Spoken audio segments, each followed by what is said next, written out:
Ladies and gentlemen, our guest today, I've talked to a number of times in recent months, and I've enjoyed his work for a number of years. He was an All-American wrestler at Oregon. He had a near 20-year MMA career. He's been an Ultimate Fighter coach. He's drawn pay-per-view records. He has become now a top analyst and announcer. He works, I believe, for ESPN currently, as well as Global Force Wrestling. He's still doing a little submission grappling. He's all over the place. He's like Coca-Cola. Ladies and gentlemen, he's Chael Sonnen. Chael, thank you for being on the program. I got to tell you, I am pretty excited about this, Jim. The first time I got to talk to you, which was damn near the last time, but I called and you were snowed in. And you couldn't get out, and you said, listen, I'm glad you, even though we'd never met, I'm glad you called, because about the only thing I've got here is this telephone line, so I'm glad someone was here to keep me company. Now the roles have reversed. I'm going to keep you and the kids company for a while. There you go. Because I like your style. You know, you remind me a lot of somebody I know very well, because you piss people off sometimes when you tell too much truthiness. But as a guy who's been in UFC at a top level, in MMA at a top level, you've been in the octagon or the cage or whatever surface with some of the biggest fighting stars in the business over the past decade. There's a pro wrestling influence to MMA. Everybody that's smart acknowledges that. But how strong or weak do you think it is, and how strong or weak do you think it should be?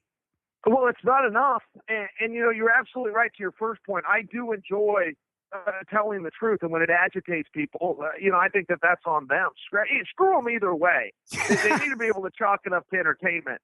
But I'm with you, you know, and the truth does hurt sometimes. And I think that it's more fun to do a shoot than it is a worked promo. But as far as the you know, influence of pro wrestling and MMA, not enough, Jim. It should be more. The guys in the back in wrestling will turn on their own damn product. So you can't sit these guys down and say, all right, here's what we're going to do. And what the wrestling business you would call an angle. We can't do an angle in the UFC or MMA. Now, as much as our promoters publicly say, yeah, that's good, we don't want that stuff. Well, of course they do. Any CEO does, any CFO does, any president of a company that's sitting down and looking at the numbers and looking at the T-shirts and the gate and the revenue on the pay-per-view streams, of course they want an angle, giving the fans a reason to watch. And when the athletes don't create one, they have to spend millions of dollars to find one. You know, Dana White has to find that angle. His recipe is no different than Vince McMahon's. He's got to go out and find the angle, and then he's got to spend the money educating the crowd on what that angle is. If the guys would just come up with themselves in the back, you could go to Twitter for $0, do it off of your 3G network on your smartphone, and sell out a medium-sized house. And sell yourself. Instead of somebody trying to sell you, you sell yourself, because that's your product. That's the business you're in, is selling yourself, making yourself a bigger star. Does Dana care about – Dana wants to make stars to make himself money. If he can make himself money without making stars, well, that's the extra step he's got to take. He doesn't mind not taking. But you want to make yourself a star. You've got to get yourself over. That's exactly right. You know, a lot of people that are smart to our business, and there's not many of us out there, but they will use the analogy. Listen, tell me one title that Muhammad Ali ever fought for. And no, it doesn't matter what kind of boxing fan you are. You have no idea. You just go, the heavyweight title. Go, no. Yeah, tell me what organization. Champion. Right. Was it WBA, IBF, you know, IBO, WBC? What championship? And nobody has any idea. And the UFC's been very good about that. They have branded those three letters UFC. But if you're a smart guy and you can navigate the system and make sure that you're promoting yourself, you know, in conjunction with those three letters, you can have some more longevity. That just makes basic sense. And when I say it, people look at me like I'm a goddamn nuclear scientist. And I'm just going, no, guys, I'm a kid that used to tune on the television at 11 a.m. on Saturday mornings and watch some wrestling growing up.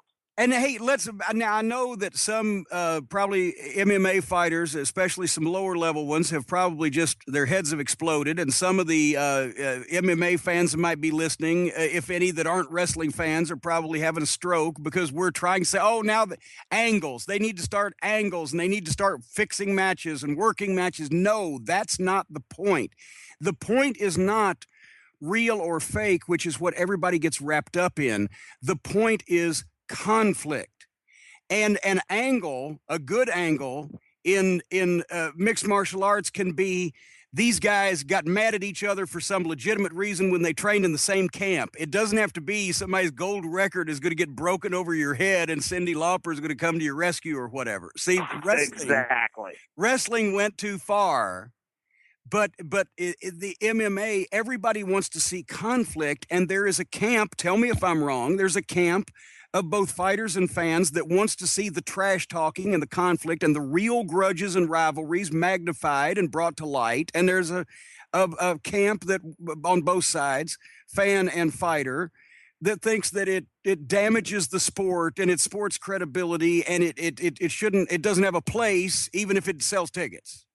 Yeah, that's exactly right. Now, those people are wrong. Those people that like this, I love when those people come out and spew and tell us what the UFC should be. They'll tell our president, Dana White, the biggest expert in the history of the business, what the sport should be and what he should be doing. I look at those guys, I say, goddamn, you can go down to your local attorney general's office or affiliate. You can get a promoter's license by writing down your name, social security number, and plopping down $100.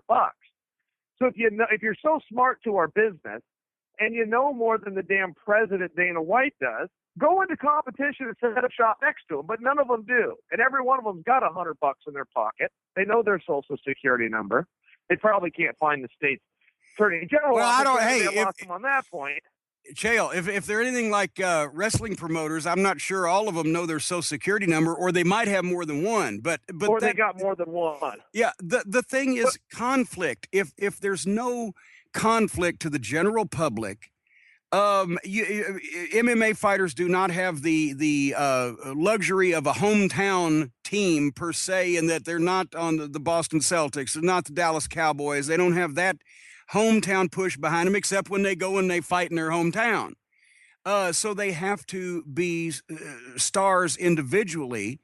And conflicts need to be conflicts between two guys that are going to have a fight, not two teams that are standing up for, the standings in the league or the playoffs or whatever. Sure. It's more visceral and more personal, right? Absolutely. And Jim, guys even try to bear it. We've got those legitimate conflicts, and guys think it's unsportsmanlike to air those, or they don't want the fans weighing in. Nobody in our industry can stand for one day to not be liked. These sensitive crybabies that comprise of MMA fighters are so glued to their Twitter accounts. And if they go do something that creates the slightest bit of interest or heat, they'll run it back. I've seen these tricks. I just saw a guy named Jeremy Stevens, tough son of a bitch. He goes out and wins the fight, and he's kind of got an Irish crowd there because Conor McGregor was going to headline that night. So instead of speaking to the audience, the pay-per-view audience, he decides to get a cheap pat on the back from the live crowd and talk about how great the Irish fans are. Well, listen, Jeremy, you were born and raised in San Diego. You're an American guy. I'm an American guy. In fact, I cheer for you because you're an American guy. And now I'm out, and I look at you not only as the dumb son of a bitch that you are, but I look at you as a traitor to our country. So if you want to go get all the pats on the back by these Irish fans that boarded up some planes and flew to Las Vegas, then screw you. I'm out. I got plenty of people that I can cheer for. Oh my God. And it's when did you, because obviously you grasped the pro wrestling, the old days of pro wrestling, not as manipulated, choreographed entertainment, but as simulated conflict with an edge to it, because you believed in the guys, the personalities. When did you first become a fan? As far as wrestling went, I was an amateur wrestler, and I grew up in the time prior to Vince McMahon taking the stand in, what was that, 1988 or 1989, I was amongst the people, and so was my father, God bless him, and so was my uncle, and so was my grandmother, but we stood on the side of it that Santa Claus really existed. We really thought these guys are going out and fighting each other, and we could prove it because they were bleeding.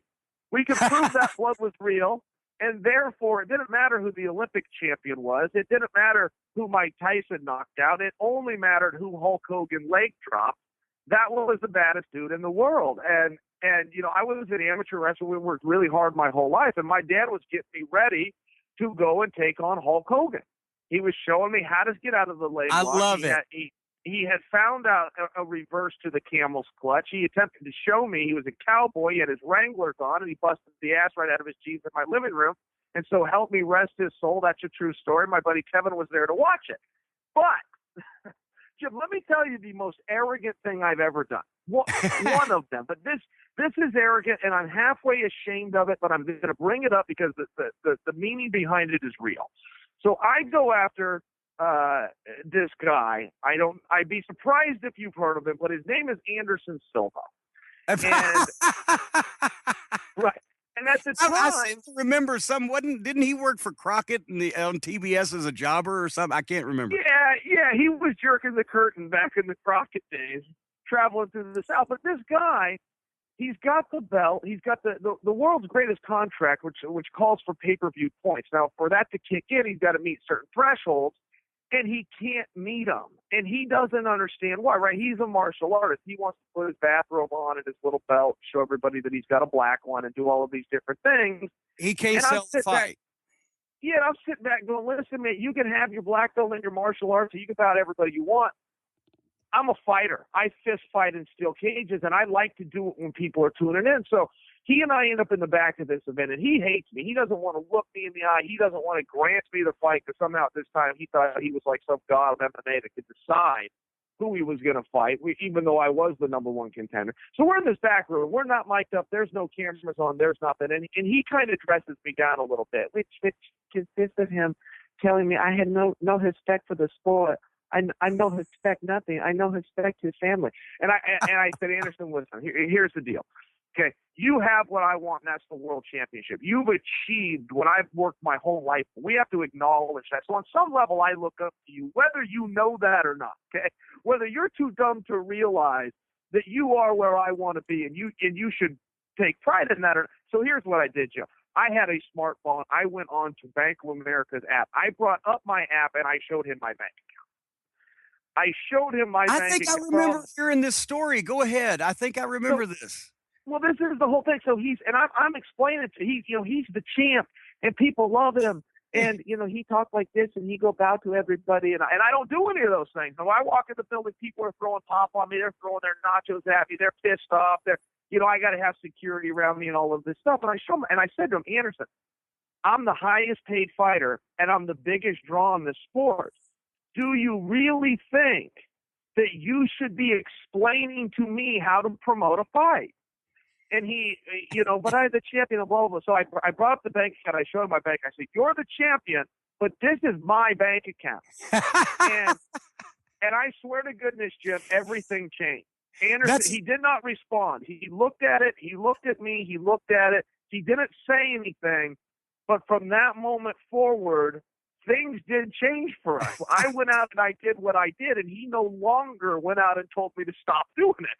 He didn't really add to it much, but he no longer tried to shut me down.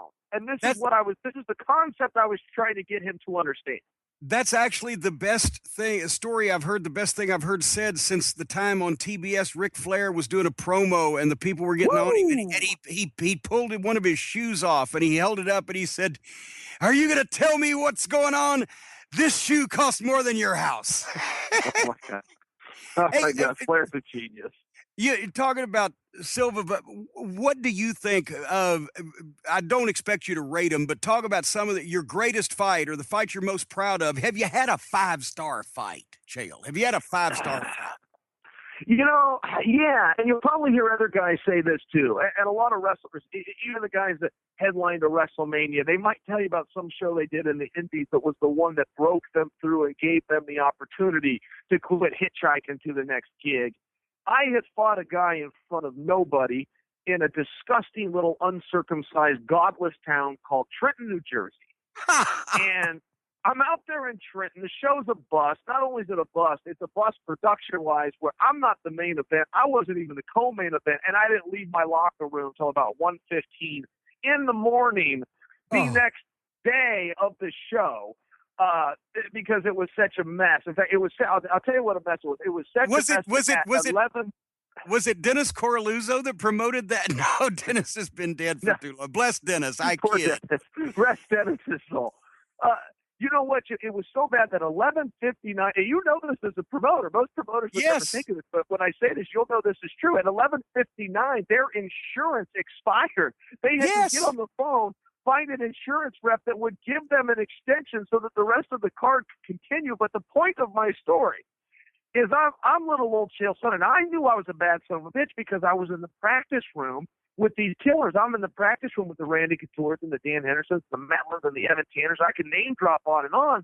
But these guys are world champions. They're headlining main events. They're selling out arenas. And I'm training with them I know exactly where I stand, but nobody else does. And until the world knows, you're not going to make any money. So I go out and I'm going to fight this guy they brought in from Russia named Amar Suluev. He was ranked number 5 in the world at that time. And in his previous fight, he had just beat a guy named Bustamante, who was the UFC champion. So I'm a 2.5 underdog. I go out and fight this guy, and I just knew it was going to be a good night. When I was warming up in the back, I was just feeling, I'm going, my God, I can't get tired. Whatever I'm doing, I just feel so, oh God, I feel fast tonight. I was just having one of these really great moments where one of the very few times in my career I walked to the ring with a level of confidence. Now, of course, I'm scared. We all act like we're not, but we're scared. But I walked out there. I remember thinking, Jim, I don't know what's going to happen. I sincerely do not know. I know I'm going to have a good performance. Is that going to give a good outcome? Well, let's find out together. But I'm going to perform well. And I did, and I was on fire. And it was a 7.5-minute fight, and I stopped him, and I won every second of it.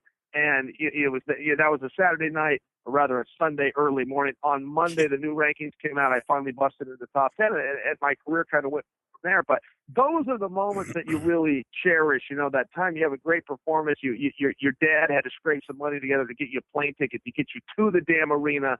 You got just enough money to buy your team a Happy Meal. And drive, and get back to Oregon. So those are the moments that I really cherish. The hard one. I feel like a dick, and I know it's a dick to bring up my bank account now and show it, put it right in Anderson Silva's face. But there is a relevance there. It wasn't all moonlight and canoes for me. Well, yeah, it took a long time for it to get there, and there was a certain pattern that you followed to get it there that you were trying to impart to him. And what you just said is a lot the same as wrestling, to be perfectly honest with you. A lot of times the biggest show was not your best match. We never had a great Starrcade match. We were always on a scaffold or some shit. But it was the one in Miami Beach, that wasn't even on TV and nobody ever taped, that goddamn the people were throwing babies in the air. But you coached a couple of years ago. You coached The Ultimate Fighter against Jon Jones, and you had then the follow-up pay-per-view fight. What was it? UFC 159? Could have been. Basically, I blocked it from my memory, but I think you are right. I think that is 159. But Jon Jones, a bad son of a bitch. You were, it was controversial because you could have won that thing if it had gone another, 30 seconds because of his broken, his fractured, broken, shattered, whatever, toe, foot. It was horrible. It looked bad, at least. I don't know how you felt about it. Let me tell you how tough this guy is. All right, this Jon Jones character. Everybody I've ever fought, and I've lost. And this goes all the way. I've been competing since I was 9 years old, amateur wrestling stuff. Everyone that's ever beaten me, I've always got in the car and driven home and thought, I need another shot. I can beat that. Now I know, or I didn't. If I would have known there, or this is how I'm going to prepare. Give me one more crack at him. And a lot of times I did get those rematches. In professional sports, they're a little harder to come by. In amateur wrestling, you can get one as quick as the next Saturday. And largely I was right. Sometimes I wasn't, but I did figure out a lot of those puzzles. Everybody, Jim, that's beat me, I've wanted a rematch, except Jon Jones. I got done with Jon Jones. I walked in the back, and I'm like, I get it. I get why you're the champion. I get why you're the you enjoy your run, John. I'll be over here in the corner. And Jim, just to tell you about that night. So his toe goes out, and we're talking out. It comes through his skin. But you look down, there's the bone. Now that's very gross and very graphic. And they would have stopped the fight. Absolutely, the fight would have been done. The round was almost over. I think you said there was 30 seconds left. You're very close, if not. And they would have stopped it. They would have stopped it on the stool, and they would have handed me the belt. Jon Jones goes in the back after this. And you've got to get a guy to a hospital. This is what they call a compound fracture. He refuses to go. He self-wraps up his foot and then goes to the press conference. He goes, I'll go to the hospital, but I got to go to the press conference first. So he self-wraps his foot. No anesthesia, no medication, no antiseptic, nothing. Goes, wraps his foot, shows to the press conference, puts on his best performance, then goes and spends the next few hours in the hospital. Look, I don't like that he whipped my ass, but I'm a sportsman enough to know that dude deserves some credit. Well, and I'll tell you, it was like the U of L basketball player. If you saw that a couple years ago in the tournament that had that compound fracture, the bone was sticking out of the skin, and it looked sort of like a creepy magazine cover from the 60s. But you've been in the octagon, in the cage with most of the top guys over the past few years. You beat Shogun Hua. You had a loss to Rashad Evans. I think, was that your last UFC fight? Rashad was my last fight. Yeah, I had one scheduled with Anderson Silva. We went over to Brazil. We filmed The Ultimate Fighter. It was a ratings blockbuster. We actually saved the series. In Brazil, the sport's so big. If you're not drawing 15 and 60 million people, and yes, you're hearing me, million people per show, you're failing over there. It's their number 2 sport next to soccer. That into relation for your fans. They don't have an NFL. They don't have an NBA. They don't have professional hockey. So, here in America, everybody watches NFL playoff games. And with that said, they draw about 15 million viewers. Over there, Vandelay and I, one specific episode, but we end up in a street fight. An organic street fight breaks out where they've got the cameras on it. We drew 18.1 million viewers in a country that only has 80 million people. Now, that's also relevant. And, Jim, if I'm bragging, I'll finish the whole story. It was on Sunday night at 11 p.m., about the worst time slot you could get. We still drew 18.1 million viewers. So you had 18 million people at the same time as over here people are watching the Popeil Pocket Fisherman commercial. That's exactly right. They're getting ready for some Japanese voiceover that comes on later this morning. It's Sunday. People got to get up and work. Our numbers. But hey, now Silva is Vanderlei. He screwed up the fight though, didn't he? Somehow did he not get hurt or suspended? Help me out with this story. Well, you're right, and in fairness, there was enough blame to go around. So he and I go out there. We do this Ultimate Fighter, but our numbers were so big, and the anticipation of this fight was so big that it quite literally saved the Ultimate Fighter Brazil. That franchise was in trouble, and even though it was doing great numbers, it wasn't doing great enough for being the number 2 sport in this country. And they were going to cut the whole thing. So they send us over there. We go over, we give up eight weeks of our life, and we put together a great product. So the sport has never done what's called out-of-competition drug testing. We are always drug tested the night of a competition. So following those rules is pretty simple. Whatever you do, you show up on fight night clean. It's really quite basic. For the first time ever, they did something called out-of-competition. So they show up to Vandelay's gym. They want him to pee in a cup, and they want to take a little blood. And Vandelay's kind of looking around going, okay, but who are you? Well, the guy's got no ID. The guy's got no wait, he didn't even come. He didn't come with a badge. Show me your stinking badges. See, you're completely right. And Vandelay, in his defense, has never told this story, and I wish that he would because it is compelling, and he's got a hell of an argument here. But the guy has no ID. Vandelay's like, okay, let's film this thing. I'm going to grab my buddy with a smartphone. We're going to document this just in case you are some kind of creepy freak, and I got to go in the back room. You got to undress. You got to get totally naked in front of this stranger and be in a cup bar. It's very weird. And I'm not, constantly, I think it's probably even got some problems. Well, the guy says, no, can't do that. And Vandelay goes, look, you won't tell me who you are. We got to get my lawyer on the phone. You want me to sign a plethora of paperwork that's written in English? That's not even my first language. Well, now, wait a minute. I always, when somebody comes to my home with paperwork in a foreign language and wants to take various of my body fluids, I always cooperate without identification. Sure. So. See, I'm so glad you said that because if the fans would actually realize, and Vandelay is one of my mortal nemesis. We are never going to, we got no tickets to say, I can't stand this son of a bitch, and he can't stand me. Like I said, he and I got in a street fight, and I'm still mad at him about it because it was in front of my wife. So he never should have, there's rules amongst men, and he never should have insulted me and pushed me, done all these things, but my wife watches this whole thing. That's a whole other story I digress about. And so at any rate, he refuses, and he says, look, I'll do that. I got no problem doing your test, but somebody's got to tell me who in the hell you are. And this has never been done before. They've never done that at competition testing. Now, Jim, I think you could imagine the kind of characters that sign up for a career that want to go around to strangers, look at them naked, and have a pee in a cup, and then they want to carry that cup back to the lab somewhere. You're getting some pretty shady characters. I know did do it. Puddles the clown works nights as a urine collector, and then days as kids' birthday parties. Puddles the clown. It's puddlestheclown.com, by the way. See, somebody's going to go get that site. Somebody's going to go get that site right now. That'll be up and running by morning. But so this is what ends up happening to Vanderlei. And Vanderlei just says no. So he goes on about his day. We had a press after all of this happened. We had a press conference. He shows up to it. The commission's there. The actual people with the badges, who we know who they are, who we do, acquiesce to their request. And nobody says a word to him. So a day or so later, they say, hey, you're in violation. You refused the test. And ultimately, they find him guilty and they ban him for life from the sport. Well, Vanderlei was at a point in his career where he was halfway looking for a way out and going, okay, fine. You know what? You're throwing me out. I'm kind of done anyway. But, in hindsight, I'm looking at going, hey, Vanderlei, you at least owe it to your legacy to tell people what happened. You at least owe it to yourself to tell everybody that this weirdo shows up with no ID, with a foreign language, wants to take you in the back, wants you to derobe, then he wants to stick a needle in your arm and have you piss in a cup. You've got a good story here. You've got a compassionate story, and I don't even like you. And besides that, speaking as a promoter, I'm hot because what a big fucking box office they killed.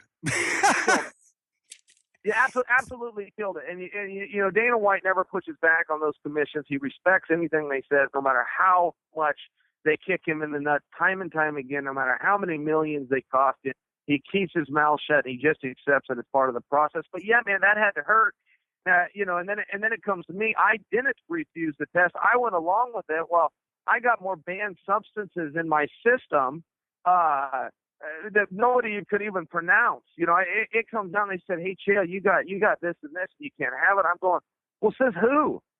What rule anywhere says that those things are banned? Show me what do you mean it's banned? I can't even pronounce those. I didn't even know these substances existed, let alone they're on a ban list. Now, that's only part of the story. Most of what I pulled was a scumbag move, and I was in violation, but there was a lot of it where you're looking around going, hey, somebody, if you're the government and I'm a lowly cage fighter, somebody has to tell me what the rules are before you tell me I'm in violation of them. Now, but don't describe yourself as a lowly cage fighter. I'm a lowly cage fighter in the eyes of the government. You're a lowly cage fighter, but you're fighting for a cause.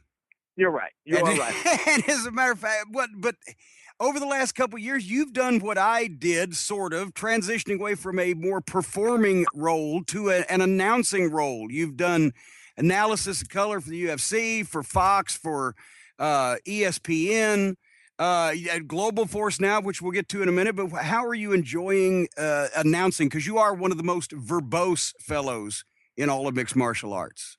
I tell you, I'm also a sucker for a compliment. So thank you for saying that. But I love it. So a lot of people I get asked this question a lot. Is this what you envisioned? Is this what you wanted to do? Was this your plan all along? I'm going, no. I got into the sport as a fan. I'm fighting at the dog park. It was basically an amateur sport. I just didn't know what else to do. As an amateur wrestler, I went through the power plant in WCW for the tryout portion back when Sarge was running it. I made it. I got invited back to train. But in the meanwhile, I did this on summer break. In the meanwhile, I went and finished up college, got my degree, and they went ahead and went out of business in between those two time frames. So I just didn't know what else to do. So I started competing in mixed martial arts because it was the closest thing to the skill set that I had.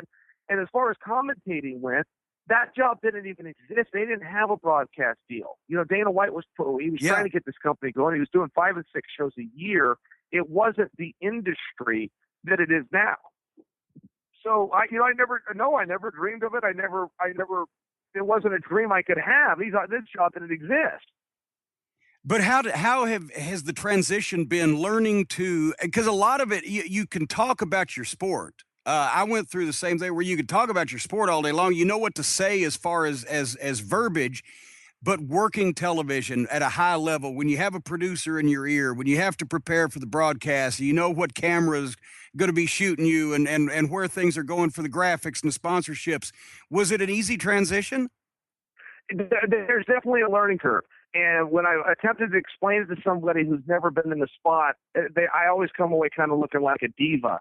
But it is what you said. You've got the IFB in your ear, so you have somebody talking to you while you're giving your presentation, a lot of times live. So whether you want to fumble or not, or say to the guy, hey, what'd you say? No, you don't get to do any of that. You got to figure out what he said.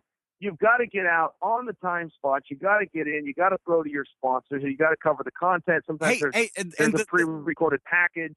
The temptation is to start every once in a while, start saying what they're saying in your ear, sort of the I love lamp principle, where you can get crossed up. It's like rubbing your tummy and patting your head.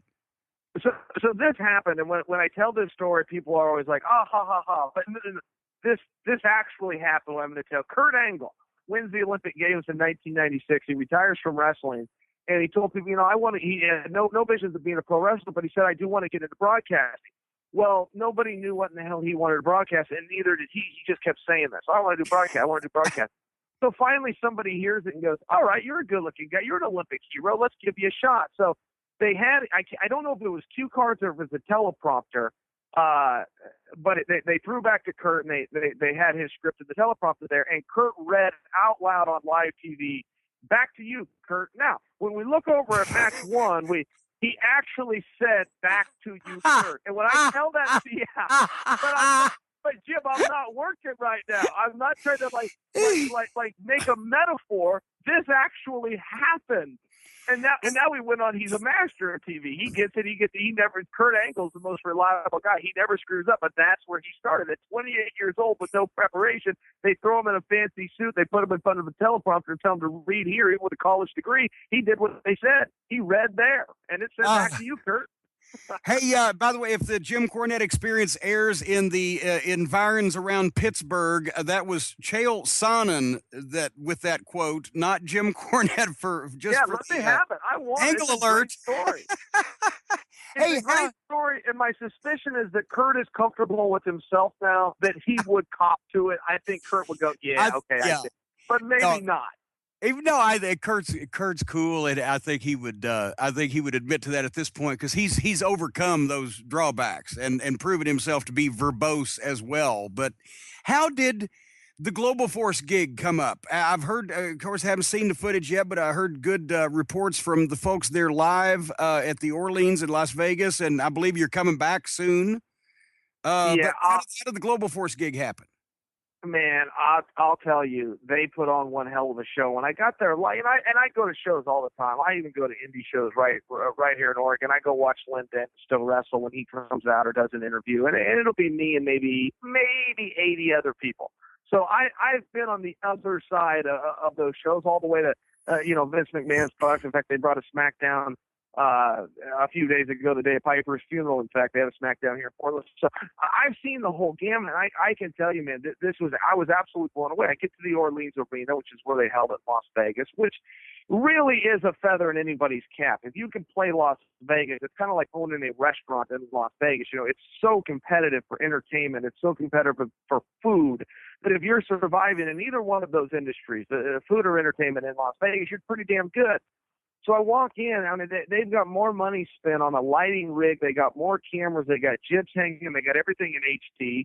He's got a staff of damn near 30 people.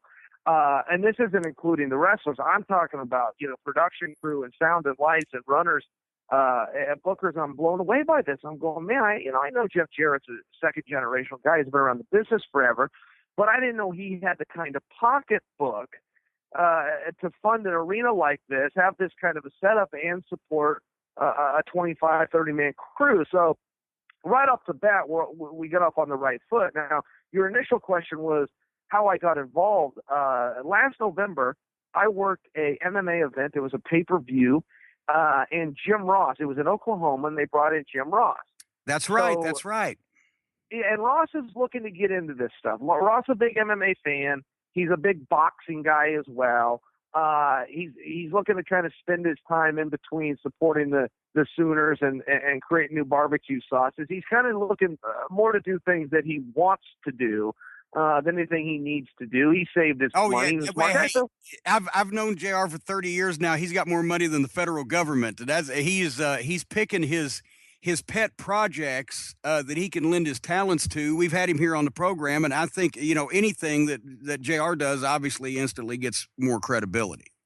Yeah, that's exactly right. And then add to the fact that this was in Oklahoma. So he jumps in a car. He drives 45 minutes from his house. And we have people showing up, people tuning on pay-per-view just because they're Jim Ross fans. So at any rate, I go out there and we knew who each other was. It was a small enough industry between wrestling and MMA, but we never actually met. So we just have a great time. We had a couple of good meals, and I'm listening to all these stories. I'm asking him a million questions, just driving him crazy. And he says, or his phone rings, and it's Jeff Jarrett, and Jeff's getting ready to do something out of Japan.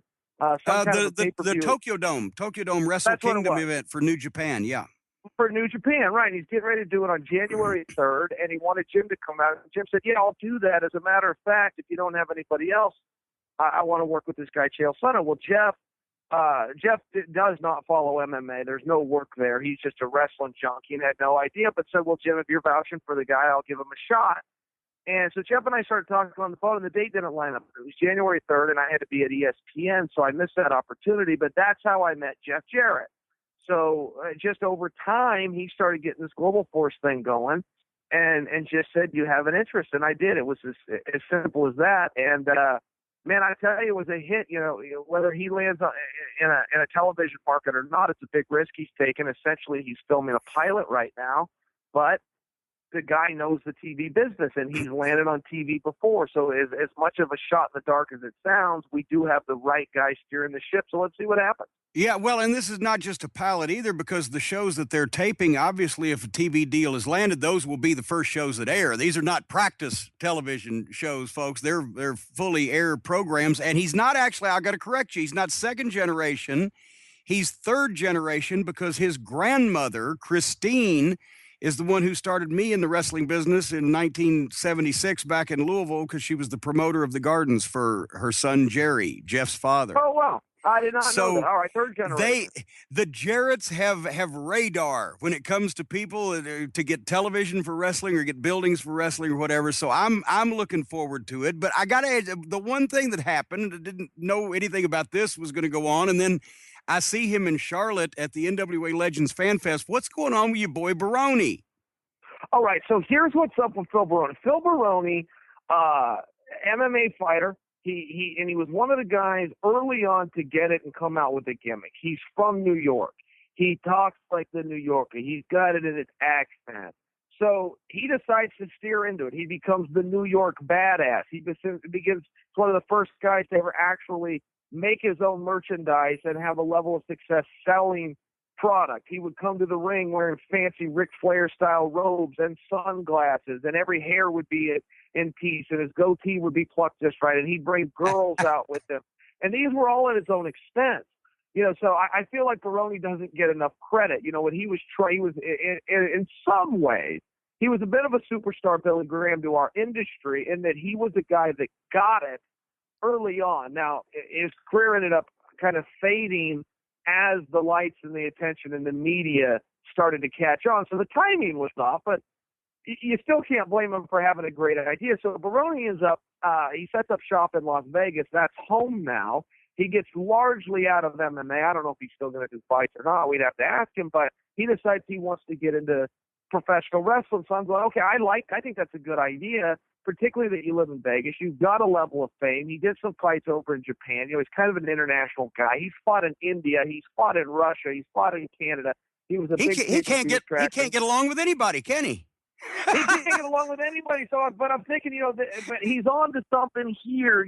Age-wise, is he a little old to get in? It depends who you ask. If you ask Diamond Dallas Page, he'll say, no, he's just right. If you ask Vince McMahon, he's going to say, yeah, he's 15 years too late. So it just depends. But Baroni wants to go for this, and I support it. I love a guy that has a vision and a dream and's got the balls to go for it. It's a lot like what we're seeing CM Punk doing in MMA. He's a guy with some courage, and he's going to follow through, even if the odds are he's going to fall on his face. So, but now that's the thing is he was kind of trash talking you in Charlotte, because he was saying that Las Vegas isn't big enough for the both of us. This is my town. Is he lobbying for your announcing job? Does he want to take over your spot in Global Force Wrestling, or is he just could he have you created a monster, Chael?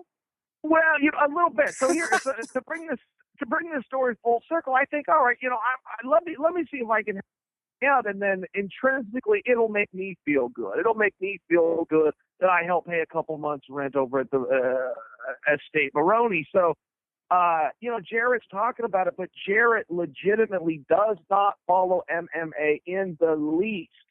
So I'm trying to tell him, look, we got this guy. He's doing a little bit of this. He's got a little bit of a gimmick. He's got six figures on the social media and the Twitters. And he set up shop in Las Vegas almost a decade ago. I think if we're looking particularly just to sell some tickets here before a TV deal's in place, this guy could make some sense. So I try to give Baroni a shot. Jarrett gives me a mic. I walk out there. Baroni's in the crowd. I plug him and I try to get him a shot. Now, somewhere in his warped head, he thought that he was going to get a shot at me. No, and geez. I'm going, well, yeah, and I'm going, Phil, not for nothing. I'm the biggest draw that this sport has. You're a guy that's got a comp seat in the fifth row. I'm trying to help you here. You got to look. You got a gimmick. You had enough respect for the industry to stick a few needles in your ass over your career. All these things I'm in support of. But when I said I was going to give you a shot, I didn't mean at the biggest draw that they've got. I just meant I wanted to get you on the roster somewhere. So basically, you were thinking you could work him in at the first match at the Dyersburg, Tennessee County Fair, and he thought he was going to debut in the main event at WrestleMania, is what you're saying. That was basically it. And it's like, Phil, look, not for nothing, and I do think you've got something here, but you're new to the business just like I am. You're going to have to jerk the curtain a little bit, and that's just the way that this is going to work. And, then these guys in the back, I'm back there like a kid at a candy store. I'm finally in the wrestling business, Jim. I'm as excited as can be. I went through it at 38 years old. What you got to go through at 16 years old, and I'm finally on the other side of the curtain, and I'm realizing these guys aren't crazy. They're not terribly happy that I'm there.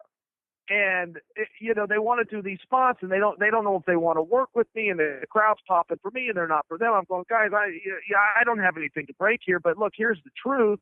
If old Chael goes off script, if I don't follow the kayfabe, even the smart marks are going to know. I will put you down 1, 2, 3. Jeff Jarrett can edit it out later. He can fire me when I get in the back.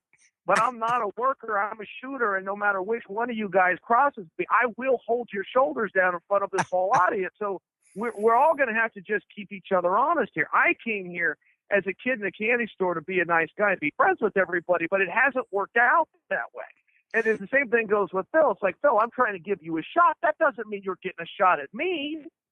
Hey, it's like I told the office boy at Ring of Honor one time when he'd been mouthing off to one of Charlie Haas. Charlie Haas came to me and said, who's that guy? I'm going to knock him out. So I went to the kid. I said, hey, if you don't quit mouthing off at Charlie Haas, he's going to knock you out. And the kid kind of laughed at me like, that wouldn't happen. I said, no, you don't understand. I'll fire him, but you'll still be unconscious. So are you coming up? Exactly right. When's the next Global Force taping?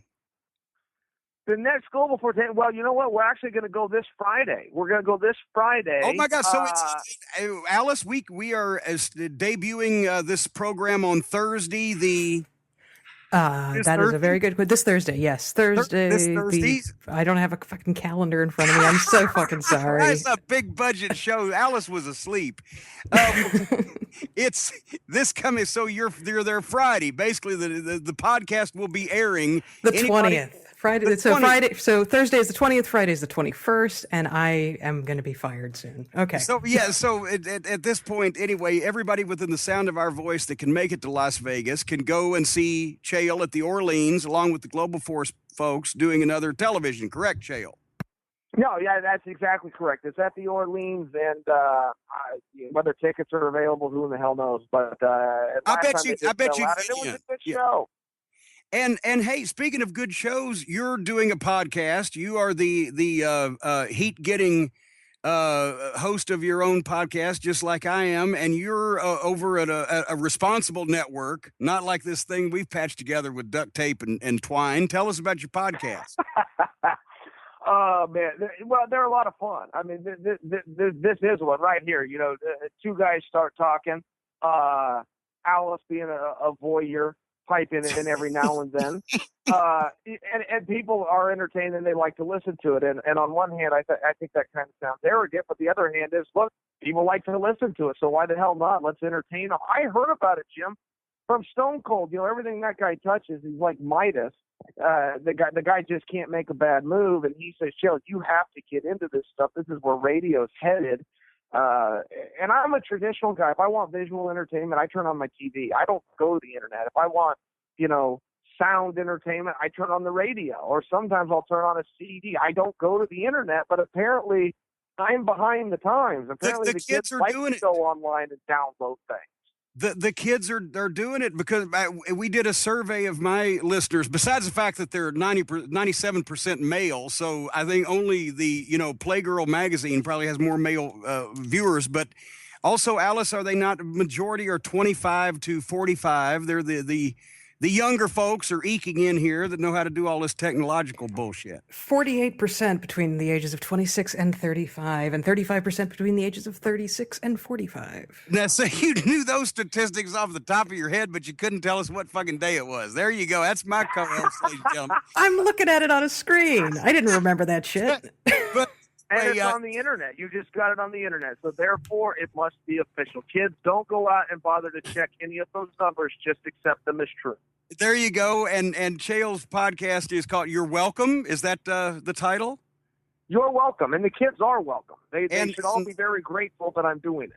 And it's podcast one, like anybody doesn't know that. They're the big fish there. They're the great white of the podcasting world. But we encourage you to listen every week also. And before we get finished, I saved this for last because you and I talked on the phone real briefly last week, but you're from Oregon. You were a wrestling fan. Obviously, the passing of Roddy Piper a few weeks ago now, hit you and all of us. He was a fellow podcaster. Everybody is these days. But tell us a Piper story. What was it like being a fan, then getting to know him? I think you guys have probably worked on a couple projects, but tell us a Piper story, either as a fan or as a coworker. Yeah, absolutely. So I've got to meet Piper in my life 4 times. Now, I think the fact that I know the exact number of times that I met a guy speaks volumes about the guy. I really think it does. But I was very close with his son, Colt. We were teammates. Colt started out as an amateur fighter. He turned into a professional fighter. And then he went over and followed his dad's footsteps and got into professional wrestling. They even had a show out here called Portland Uncut. It was aired in a local market, but at the same time, like we were talking about earlier, you get on TV, you're a success. So Colt is who I knew really well. Saw him every day, traded him every day, worked out every day, and I got to meet Rod 4 times, and we did do some work together, mainly stuff where he was out trying to support the local MMA scene and get behind his son, or coming to the gym and watching him practice. But, everybody liked him. Everybody liked Rod Piper, and it's a small enough world, particularly here, when his home in Hillsboro, Oregon is only about 30 minutes from my front door here in Westland, Oregon. So even though we met 4 times, I met people that knew Rod Piper, and his reputation was impeccable. Everybody had good things to say. He was a pretty quiet guy by reputation, at least out here in Oregon. Until those lights and camera went on, he really just wanted to be at home on the farm, as I understand it, and spend some time with his kids. I will tell you this, Jim, because my emotions have gone up and down on this. And when I was a little kid, the way my father explained funerals to me was that they are a celebration of life. And I've taken that with me, and I'm glad that I did. And so when I showed up to Piper's funeral, I showed up in a really good mood. Here we are to celebrate this guy. This guy's packed 300, maybe 400 years into his 61 years on this planet. I mean, this guy lived his life right. So we get to the funeral, and everything's going great, and they've got a production value, and they've got a screen, and they play this. Well, Roddy Piper had recorded a message. This is actually hard for me to. I'm going to try to get through this, but he had recorded a message to his family. He went to every one of the daughters. He went to his son. He went to his wife. I don't know why. I don't know in terms of time-wise if he had a fear that something was going to happen. I don't know if he just thought, you know what, I'm going to do this like a will in the event that obviously eventually this will happen. I don't know if he was leaving town to go do a road show and it was just a hey, I'll see y'all in 2 days, so he recorded. I don't know the capacity. All I know is he played a message, and went through every single person in his family. And it was so moving. It was so touching. You want to talk about those moments, there's not a dry eye in the house. And I saw his son later that night at SmackDown, where our seats were. We're sitting right next to each other. I said, man, that was such a beautiful service. What a great tribute to your dad. I said, but that video, man, that's really sticking with me. And his son says, Chael, I'd never seen it. He said, I had no idea that was done. I had no idea that was going to come on. I'd never seen it. And, but my message here, Jim, is for you and for your listeners. Think like this. Unfortunately, we all are going to meet our end. And if, particularly in today's technology where everybody's got a camera, everybody's phone is a camera, to do this message like Rod Piper did was a very touching thing. I don't think I'm going to soon forget it. And I plan to do it myself. I plan to make a message to my wife and my mother and whoever it is that should outlive me and my son. And it really was a good idea. And I guess I just want to share that idea with your viewers that, sadly, we all will be gone, but people have to outlive us. And having that brief video moment like Piper did, man, it was a special thing. Yeah, at some point it's going to happen, regardless of when. It's not a question of if; it's a question of when. And that's a great. But then, of course, I can start thinking about people like old Star Maker Bolin. He'll probably leave a videotape airing the grievances, telling everybody what he thought of them on the way out. But hey, I hope he does. I tell you what, let me tell you what I think of you on the way out. Chael, you've been a great guest. I appreciate you doing the program and giving us your time. And I encourage everybody to listen to your show, watch Global Force Wrestling with you on it, watch any of the other programs you're on. Where can they follow you on Twitter, on the Twitter machine? You know what? I'm out there. I'm at Sonnen CH, SONNCH. Had I been able to do it again, I would have certainly come up with something easier. But when I signed up for Twitter at Dana White's discretion, I had no idea what the hell Twitter was. It had only been out for a few months, so I gave them that sock me code. But they can find me there. More importantly, I'm glad they found me here. This was a big thrill for me, Jim. I appreciate you letting me be part of it. Thank you very much. And ladies and gentlemen, we will be back next week with something else that will attempt to top this, but probably won't, for Alice Roddy and... wait, Jim, I got to tell you something. There's a new joke going around. What's that? New joke going around. Okay, what's 6 inches long and goes dead in your hand? I don't know.